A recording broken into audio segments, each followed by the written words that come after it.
દેશને આઝાદી અપાવવામાં જેમનો ખૂબ જ મહત્વપૂર્ણ યોગદાન હતું, જેમની આગેવાનીમાં દેશે આઝાદીની લડાઈ લડી અને જેમને અંગ્રેજોને કહ્યું કે અમને રામ રાજ્ય લાવવું છે, એટલા માટે થઈને અમે આઝાદી માટે લડી રહ્યા છીએ, એવા દેશના અને દુનિયાના સર્વોચ્ચ નેતા પ્રખર અહિંસાવાદી પૂજ્ય ગાંધીજીની આજે જ્યારે જન્મ જયંતિ છે ત્યારે અને એમના રામ રાજ્યની જે પરિકલ્પના હતી, સ્વચ્છતા અને સ્વદેશી, આ એના જે મૂળ મંત્ર હતા, જેને જ્યારે 2014થી દેશના યશસ્વી વડાપ્રધાન શ્રી નરેન્દ્રભાઈ મોદીજી અનુસરી રહ્યા છે અને તેમના જ કારણે આજે આખા દેશમાં સ્વચ્છતાનો સંદેશ અને સ્વદેશીનો સંદેશ જ્યારે ગામે ગામ ઘરે ઘરે પહોંચી ગયો છે, ત્યારે આજના દિવસે એની સાથે સાથે દેશના દ્વિતીય વડાપ્રધાન શ્રી લાલ બહાદુર શાસ્ત્રીજીની પણ જ્યારે જન્મ જયંતિ છે, સાદગીનું પ્રતીક અને સિદ્ધાંતોની પ્રતીક, અને જેમને દેશને, દેશના યુવાનોને જય જવાન જય કિસાનનો નારો આપીને ખેડૂતોને આત્મનિર્ભર કરવા માટે થઈને અને તેની સાથે જવાનોના કારણે દેશ જ્યારે સુરક્ષિત છે, ત્યારે તેઓને યાદ કરીને આખા દેશના તમામ યુવાનોને જેમને કટિબદ્ધ કર્યા દેશના સંરક્ષણ માટે, એવા લાલ બહાદુર શાસ્ત્રીજીનો પણ આજે જ્યારે જન્મદિવસ છે, ત્યારે આ બંને મહાપુરુષોને યાદ કરીને, તેમના સિદ્ધાંતોને યાદ કરીને સ્વદેશી અને સ્વચ્છતાને અનુસરીએ તો મને લાગે છે કે આ સૌથી મોટી શ્રદ્ધાંજલિ છે. ઊંચ નીચના ભેદભાવ, કોમી એકતા, સત્ય અને અહિંસા અને અડગ આત્મવિશ્વાસ જેમના જીવન મંત્ર હતા,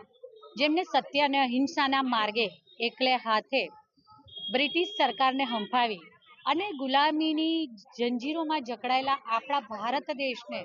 આઝાદી અપાવી, જેમણે સ્વચ્છતાના આગ્રહી બની અને ભારત દેશને સ્વચ્છતાના માર્ગે સ્વાસ્થ્ય સમૃદ્ધિનો વૈભવ અર્પણ થાય તે માટે નાગરિકોમાં જાગૃતિ લાવવાનું કામ કર્યું. તો સાથે સાથે સ્વદેશી અપનાવો દ્વારા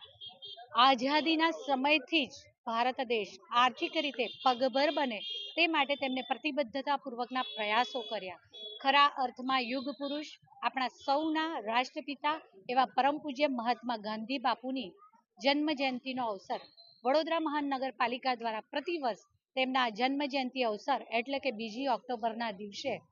વડોદરા શહેરના ગાંધીનગર ગૃહ ખાતે આવેલી તેમની પ્રતિમાને પુષ્પાંજલિ અર્પણ કરવાના કાર્યક્રમનું આયોજન કરવામાં આવતું હોય છે, જેમાં આજ રોજ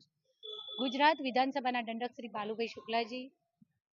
ડેપ્યુટી મેયર ચિરાગભાઈ, સ્ટેન્ડિંગ સમિતિના ચેરમેન શ્રી ડોક્ટર શીતલભાઈ મિસ્ત્રી, વડોદરા શહેર ભારતીય જનતા પાર્ટી પ્રમુખ ડોક્ટર જયપ્રકાશભાઈ સોની, નેતા શ્રી મનોજભાઈ, દંડક શ્રી શૈલેષભાઈ, સાથી પક્ષના નેતા શ્રી ચંદ્રકાંતભાઈ, મારા સૌ સાથી સભાસદશ્રીઓ, સ્થાનિક નાગરિકો, બાળકો સૌએ સાથે મળી અને યુગ પુરુષ રાષ્ટ્રપિતા એવા પરમ પૂજ્ય મહાત્મા ગાંધી બાપુની પ્રતિમાને પુષ્પાંજલિ અર્પણ કરી હૃદયાંજલિ અર્પણ કરી. નિમિત્તે આપણે આઝાદ દેશને આઝાદી આપનાર અને દેશના રાષ્ટ્રપિતા મહાત્મા ગાંધી બાપુને આજે યાદ કરીએ છીએ. આજે વડોદરા મહાનગરપાલિકાના પદાધિકારીઓની ટીમ, અધિકારીઓની ટીમ અને તમામ જનતા, વડોદરાની જનતા ગાંધી બાપુને અમે યાદ કરીએ છીએ. આજે પુષ્પાંજલિ કાર્યક્રમ પણ રાખવામાં આવી છે અને પછી લાલ બહાદુર શાસ્ત્રીનું પણ આજે યાદ કરીએ છીએ. જે ફિલોસોફી, એથિક્સ અને વેલ્યુઝ સાથે આખા દેશને જ્યારે પણ જરૂરત હતી ત્યારે આગળ લઈ જતા બાપુને અમે યાદ કરવાની છે. 1947 પછી 100 વર્ષ પછી